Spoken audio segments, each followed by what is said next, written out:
This is the Tree of Life, Season 17, Chapter 1.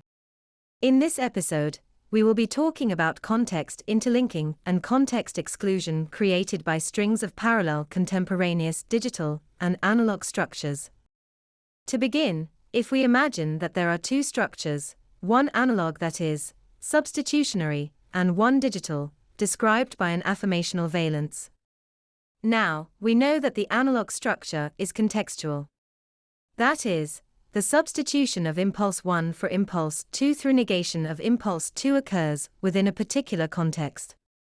Whereas, the parallel digital structure describes through affirmation some common linked impulse which is affirmed.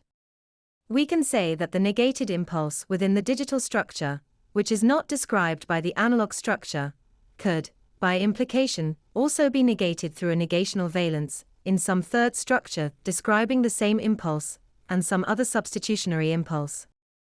That is to say, in the third structure, which describes a distinct context from the first analog structure, but which is contemporaneous with the first structure, some fourth impulse is substitutionary for the negated impulse within the digital structure. Thus, we can see that this second analog structure might have an affirmational valence with respect to some fourth structure, which is digital, comprising affirmation of the fourth impulse and negation of some fifth impulse. Likewise, this fifth impulse might be subject to a negational valence in parallel to some fourth structure, which is digital. That fourth structure might be linked through the negational impulse to some fifth structure, which is analog, describing another, or third, context, contemporaneous with the first two. Now, we see thus that parallel digital and analog structures can create what is called context interlinking, which through the analog variance renders impulses substitutionary within those contexts. This tells us a few things.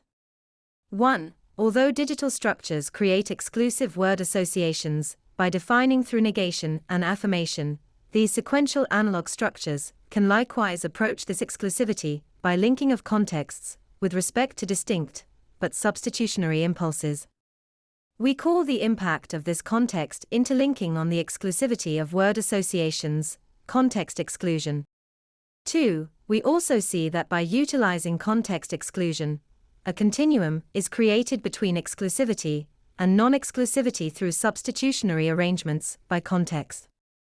What analog structures cannot do individually, the creation of exclusive word associations, they do by linking of contexts in contemporaneous analog structures. Third, we also see that affirmational valence and negational valence intermingle, producing this contextual interlinking, which makes the continuum of exclusivity to non-exclusivity possible. That's the end of the podcast for today.